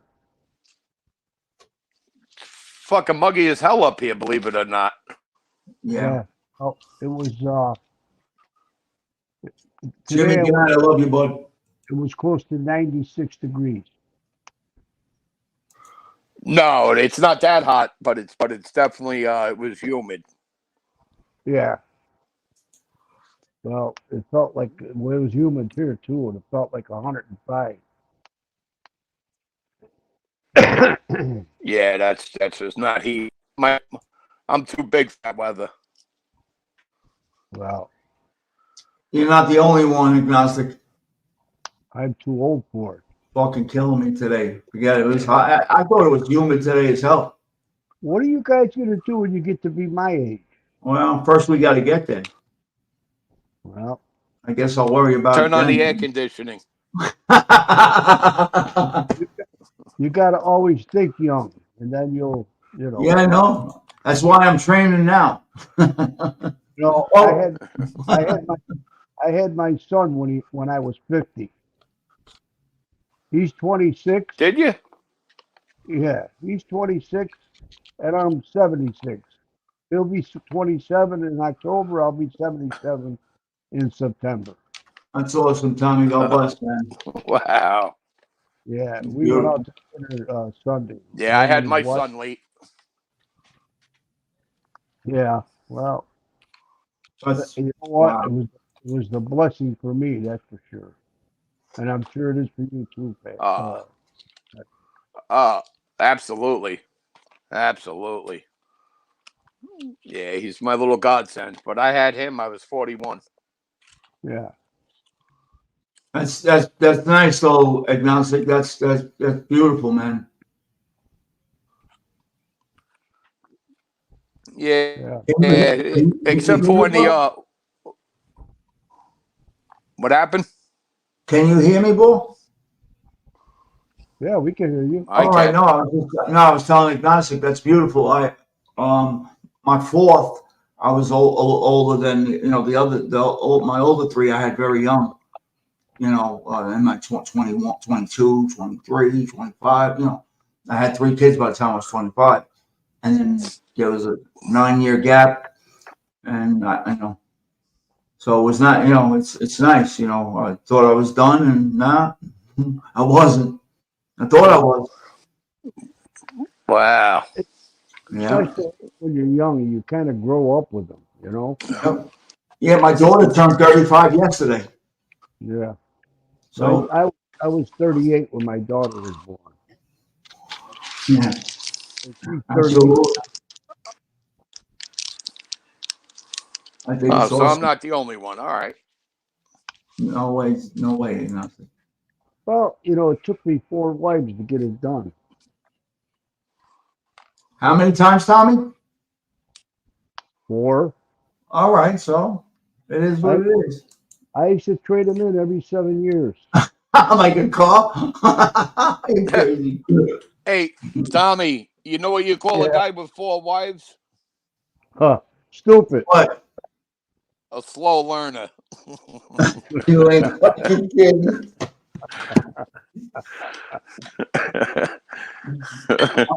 I'm glad you came up. Yeah, fucking bail me out. Thank you. Both of you. Thank you. Oh, boy. You can always count agnostic for a lot. Oh, well, no. Agnostic, you hear from anybody from the neighborhood? Yes, I did actually. All right, good. I Everybody's spoke good? to Tommy. Good, beautiful. Yeah. Not this Tommy. No, another one. Yes, everything's well? Yeah. Good. Real deal. Talking about Tommy from Craig's neighborhood. Yeah, I know who you're talking about. Absolutely. So what else is going on, fellas? Same old shit, man. Bobbing and weaving. Keep it a lot. I got some things going on. Been busy with some good stuff. Yeah, keep him busy. I can't sit, honestly, man, I can't sit still too long. I go out of my mind. So there's always, I got to do something. That's easy to believe. Yeah, but I've been spending a lot of time with the grandchildren, and I love it, man. Nothing wrong with that. That's beautiful. Yeah, Tommy, I swear, man. So, Craig, Yes, tell us who you got coming up. we have some very big things coming up. Tomorrow night, we have part 2 of Danny Giancola. He played for the Bills. It's a story that is like no other. In part 1, he talked about, he was cut over 131 times. As a matter of fact, Joe LaFranchi, who's in here, said he watched the video. He said, Craig, every kid should see this video before they start going to school. So he was cut over 131 times. He just refused to quit, finally gets signed, and he winds up getting cut by the Bills, goes to Canada, wins 2 Grey Cups, Rookie of the Year, Kicker of the Year, wins their version of the Super Bowl. The Bills call him back, gets signed, winds up telling them, I'm sorry, I don't want to leave, no guarantee, I'm going to leave, I'm going to go back, walks away from it. He's going to retire, and part 2 is even more serious than part 1 about never quit and give up, because in part 2, I don't want to give too much away, but his life is put to the test in 2 times, and very serious stuff. And what happens after that is just a redemption story like no other. I'm telling you, it was movie worthy. He's got a best-selling book. I'm not trying to sell his book, Danny. It's unbelievable, people. Why not try and sell it? No, I'm trying to help him. Yeah, we put the link up. It's called Be That One. It's on Amazon, and you want to talk about motivation and why you should never quit? Boy, that's a book. So, Craig. Yes, sir. So, you don't want to give too much up or give too much away. Could you just tell us the ending? Yeah. the end. You know what, Dookie? Good night, my brother. Love you, pal. I'm going to tell you the ending, only to you. Only to you guys. If he I'm going to whisper it to you and Tommy Real Deal. All right, listen, hang on a second. Agnostic, if he gets to the end, by the time he gets done with the end, yeah, Dan will be on the show.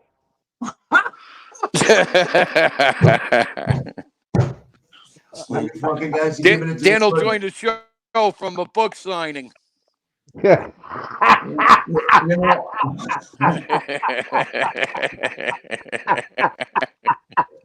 Come on, give it to me. Get it over with. Get it out.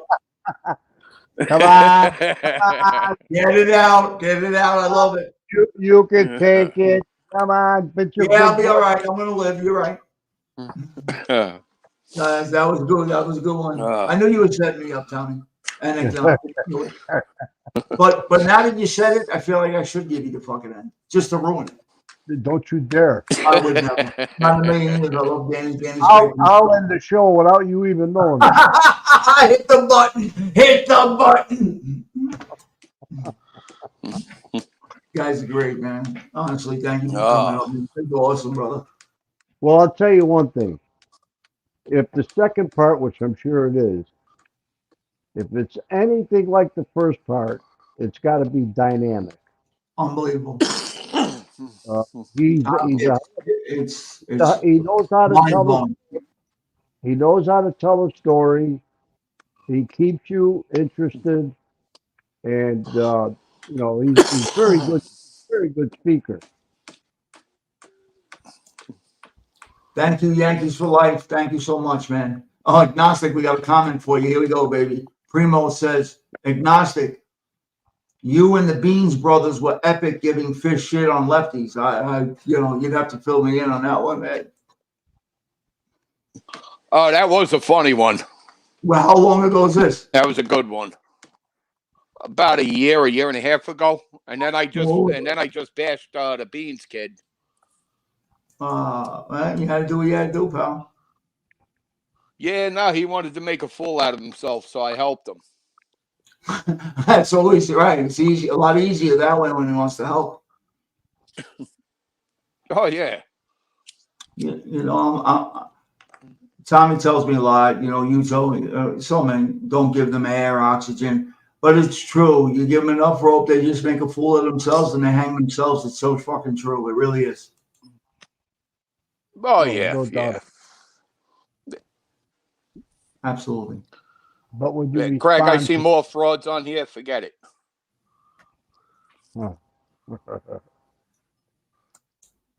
Tommy, Yeah. are you proud of me? I'm being quiet. Yeah. All right, I'm working hard, Tommy. I want you to know it's hard. Well, I'm listen. What are you sweating. wearing, a muzzle? Yes. Oh no, he's got a muffler on. Oh, all right. Now you're gonna get me started. I was so tired last night, right? I was fucking so tired, right? How tired? I woke up How exhausted. tired? I woke up exhausted. How How tired were you? exhausted? All right, that's where the fucking joke ends. I got nothing else after that. It's gonna get bad, but let's do it. Let's do it. You hear about the two peanuts that were assaulted? All right, Oh, no sense that of was really that was a good one. all right, thank you, Tom. Joey, come on, Ignacio, give us some good shit, man. I don't know. You got to get me started. You know the Roy, deal. Roy, we got another one for you, Ignacio. Ignacio said handstand got butt hurt with him for some reason. I wish I knew who these people are. I guess in time they're gonna find their way here. You really don't want to know. All right, Tommy. This guy does a show for 7, 8, 6 hours. Oh my gosh, kill me. And I'm not lying to you. I'm not exaggerating. No, You can ask. no. Listen to me. You can ask the agnostic or anyone in the chat that knows him, stand-up guy. Yeah. Every other word out of his mouth is fuck, motherfucker, ya fuck, fuck. He can't go a whole sentence without using the word fuck in it. What? I never went in the chat except for one time on New Year's Eve because it was a crazy show. You remember that, right, Agnostic? Was that the one that Beans got himself abused? Who's Beans? Toothless? Joey Beans came up. He tried to talk some fucking. No, that was the night that Josie was on. The whole panel was full. Anyway, I put in the chat. We're all there. If I had $1 for every time this guy said fuck, I could probably go to Las Vegas and stay for a weekend. That bad? Wow. Oh, Yeah. that's not. He knows. Hey, agnostic. Somebody said you should run for union president. Curses a little, that's for sure. Do it. Yeah. No. You get a lot of votes in here. You don't even realize it. You got a lot of votes in here. You're breaking up, agnostic. Yeah. You're breaking up. All we hear is How about now? Now it's better. All right. CG2, Yeah. who we speaking about, babe? Once. Cinnamon Girl's trying to tell us somebody keeps coming back. Trying to start shit. I don't know who it is. That's it. Again, give them oxygen. Oh, boy. Yeah, that's right. I'm top of those, right? Keep the fire going. Give them oxygen. You got any wood? No, you're gonna need. You do the kindling. Oh.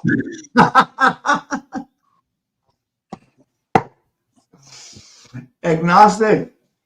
Are you going to run for union president or what?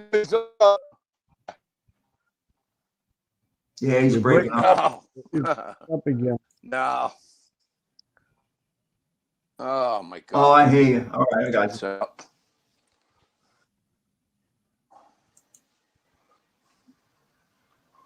God dang squirrel agnostic. Somebody said. The squirrel's got his cable again. Who the hell is the squirrel? What happened with the squirrel? The squirrel eats his cable. It loses connection.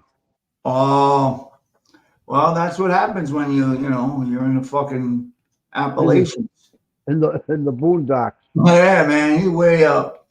In the boonies. I bet you it's beautiful, though. I got to tell you, man. Must be unbelievable. Absolutely. Right. Around here, it would be a whole place. Absolutely, no doubt about that. It must be beautiful. Are you out on the porch or are you in the house? Agnostic. No, I'm in the house now. Oh, okay. You sound much better. Let me see. I'm going to give that a shot. Hold on. Okay, open the door. All right. How about now? Well, you sound good now. Tommy, could you hear me? Yeah. Can you hear me? Oh, well, I'm outside. And it's nice out. Yeah. Yes, I can. Can you hear my bullhorn? I'm calling you, yelling all the way from Central Florida. Really? Yeah. It echoes through the mountains. Joey Ribham's Up Sports says, Craig, Staten Island is miserable. Joe, I wouldn't know. I'm not from Staten Island, and I had some family in Staten Island, but I didn't spend too much time, if any, outside of passing through, barbecue, or whatever. No. I know. I still miss Staten Island. How fucking crazy is that? What's that, brother?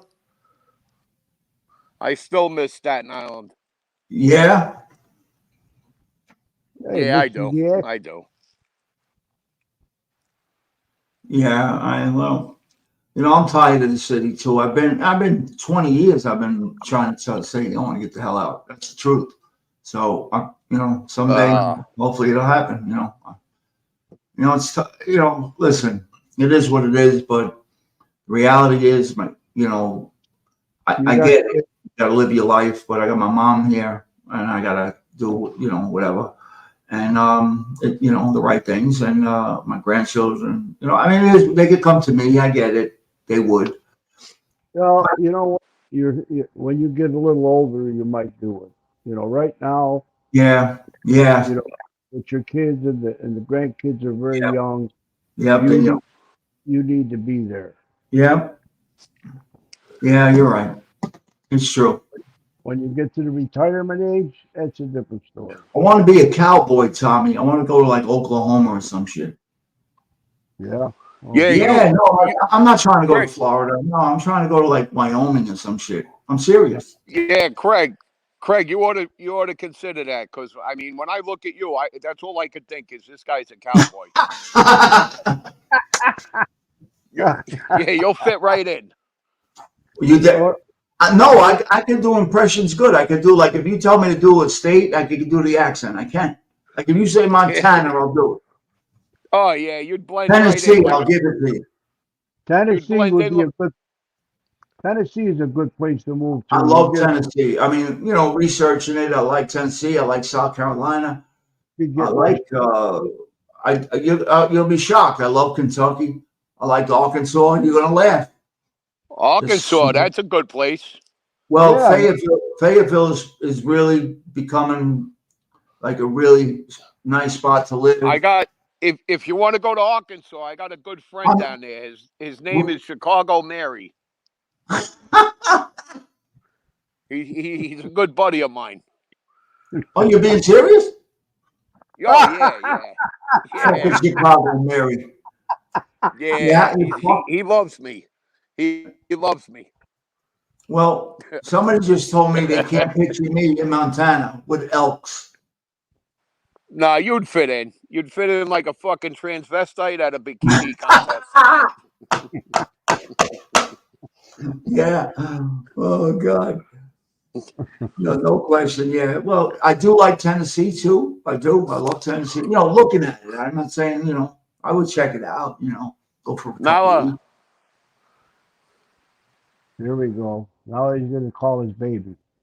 yeah, she's a little dope fiend, this dog. I Oh, step wait. out, she starts wandering through the whole property.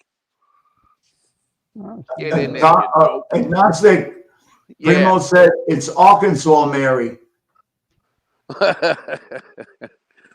I just call him the bearded bitch.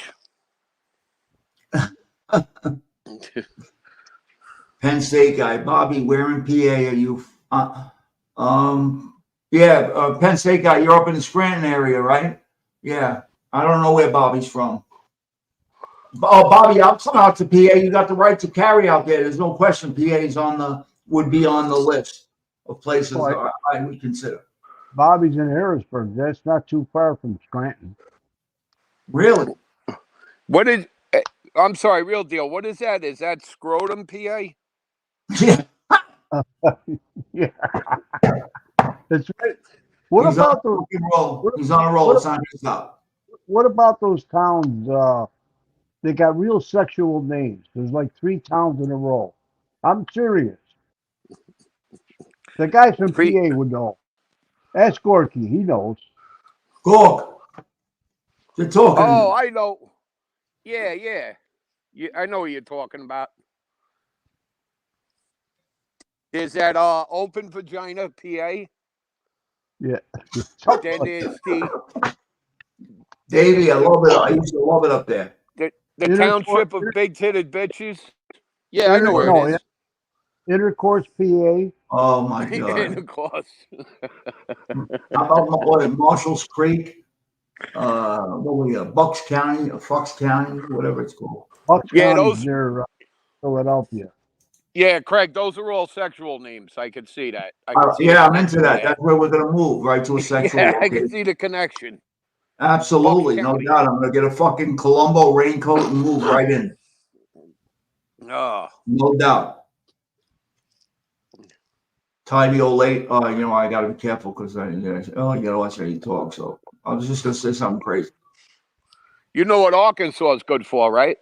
Oh no! Please tell me. I can't wait to hear. Oh no, I was asking because I can't come up with anything myself. Oh no! Yeah, I can tell you what I've read. I mean, seriously, but yeah, buy a fucking farmland. That's it. And Walmart's headquarters. Yeah, that's something to be proud of. Yeah, I'm gonna work in Walmart. I'm gonna be a cashier. Yeah. I'm going to be the next Walmart greeter where I am. You know what? I'm going to do the right thing if I got to be a fucking cashier. But I see these people robbing stores, right? Where I am in College Point, right, guys? Yep. And they're walking out with the whole aisle. Like the guy, aisle 6 is now missing. They're stealing everything and nobody's stopping nobody. Hey, Craig, they got to go back and rob more pockets to fill up. You believe it? Like fucking aisles are missing. I'm serious. You got people with calculators. All right. Yeah, $9.90. No, take another $10 worth. Oh. Yeah, fucking crazy. Joetown Jack, who's from Kansas City, says Arkansas is where the two brothers have been. Anywhere else would be called the T-bro. That's right. That's a good one. Hey, real deal. Yeah. I got the Walmart up here. I'm thinking about being. I'm gonna apply. I don't know if they'll hire me, but I want to be the new They'll hire greeter. you. Yeah. You want to be? I think so. I bet you they'll regret it. Oh, without a doubt. But you know what? That's all right. As long as you get enough shit, this way you could open your own hardware store by the time they fire you. Nah, that's all cheap garbage in that store. But I'd be a good greeter, right? Could you imagine that, Tommy? Yeah, you would be. Oh, these fat fucking chicks. Listen, Lord ass, don't get in the fucking keep me lazy cart. Fucking walk.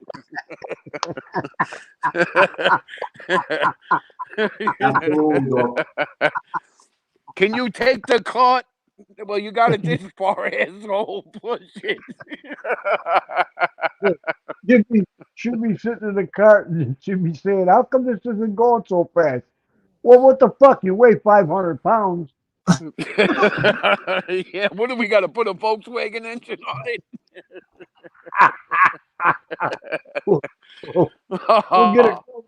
get a golf cart in here for you. Oh, This is fucking beautiful, man. Honestly, my this son, is. I told, well, Tommy knows this story. Hey, Craig, you've Yo. been in Walmart. You've been in Walmarts before, right? Yes. All right. They always have two sets of doors, you know, the outer and the inner. Yes. So I got my kid. He's 13 now, but he was about 3 to 5, somewhere around there. And Tommy already knows the story. He's So, laughing already. This is good. So now check this out. I got my kid, right? Oh boy, this is gonna be a good one. So He set me up. I know it. no. I'm gonna No, mute it's a true myself. story. It's a true Oh, story. I got you. So I got my kid. I'm holding his hand, and we're walking in, right? And they got the keep me lazy strollers for the fat people to sit on, the handicapped carts, right? So this fat broad, she's bent over. She should have been arrested for wearing this, but she was wearing spandex, and her What? ass was about 4.5 feet wide. It was just right. So as we're walking by, my kid looks at her. You could see every part of her ass. How My bad? kid looks at Oh her my and goes, God. so my kid looks, he goes, that's disgusting. Yeah, that's bad. That's bad. Yeah, you could tell it was probably so bad you could see what she ate for dinner last. Yeah. So Oh. I wind up, oh no, so this gets better. I wind up, you know, you got to learn how to think fast when you got little ones. Stop. What's up, brother?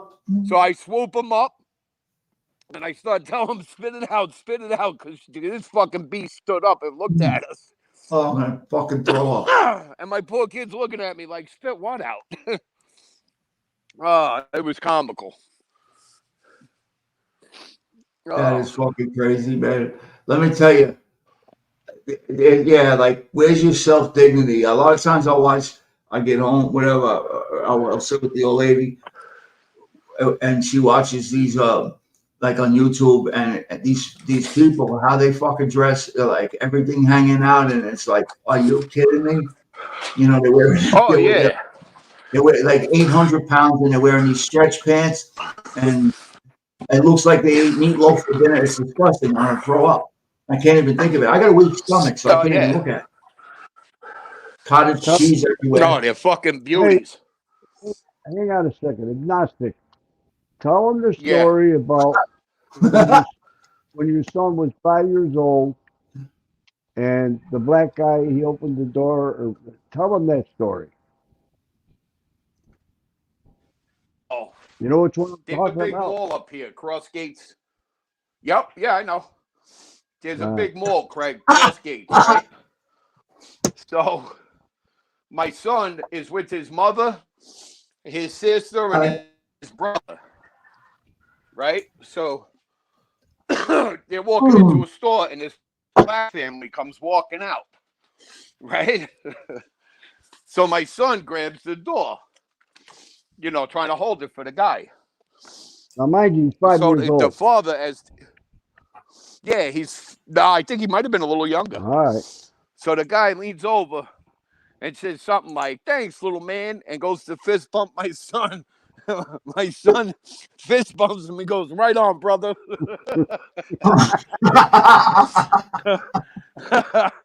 The guy was hysterical. Oh. Well, he's your boy, so I guess it's expected. No, he was a born comedian. Well, it's in this older couple in the doctor's office. Hey, you're cute. What's your name? He looks him in the face and goes, Walter. I was like, what? You told him right. Hey, Agnostic, maybe I'll get some property up by you, and I'll be your neighbor. Yeah, I'm just gonna warn you. There's a lot of us up here. A lot of guys from the city. Brokeback Mountain. Yeah, no, dude. I don't know about Brokeback Mountain. No, not us. Not us. No, fucking no. Whoa. No, Well, that it didn't come out right. no, it came out horrible. I Yeah, had you some if you in want my to go back, mind that hey, was not good. hey, don't worry, Craig. If you want to go to Brokeback Mountain, it's okay. Yes, But get me it's not tickets. this one. Yes, so I can set it on fire. But it's not this one. Look, Davey's fucking crying. Everything that you know what? Davey's the fucking greatest. When I had to do that fucking song the other night, oh my god, did I get destroyed? I told you need to put that on the short. I'm gonna do it, Tommy. I'm gonna do it. I told you it's still Bella. on. You're just dying to get eaten, ain't you, you dickhead? Get in there. What is he doing? She runs in the back. I mean, we got everything here. We got I know. a bear in my yard. We got Fucking coyotes. bad. We got fisher cats. We got bobcats, fox. We got everything, and she wants to go running around in the woods. Joe Town's always on a roll. He told me I should have been arrested for killing Neil Diamond's song. Joe Town's always got good shit. Davey T is always laughing his ass off. It's great. Oh. Anyway, I see you're go as ahead, smart man. as she is. You know it's bedtime, right? Yeah, I All was right. gonna just say I got to get up early too. Tommy, are you good with that? I Yeah, wasn't talking to you, but that's okay. No, I know you don't give a fuck. Neither one is. I know that, but that's why you're here. He's busting my balls. I know him. No, I was actually talking to my kid. He's trying, Tom, you know what he does when I'm on the phone. Yeah. Yo, I want to tell On you the guys phone. thank you, man. I get two dope fiends, my dog and my kid. They try to get slick. Fucking hell no. Yo, I want to tell you guys thanks for coming up, man. You know you always got an open fucking door up here, man. Not a And problem. I'm out. I'm going to bed. Tommy, I think you're going. Everybody else is going to bed. I know agnostic. You get up early too, right? Tomorrow I don't have to get up too early, so I got it kind of easy. Tomorrow I'm gonna call up sick. I'm not going to work. There you go. You guys have a good night. Thank you so much for coming in, spending time, and thank you for coming up. Thank you, guys. You got All right, it, kid. Later, Number everyone. one.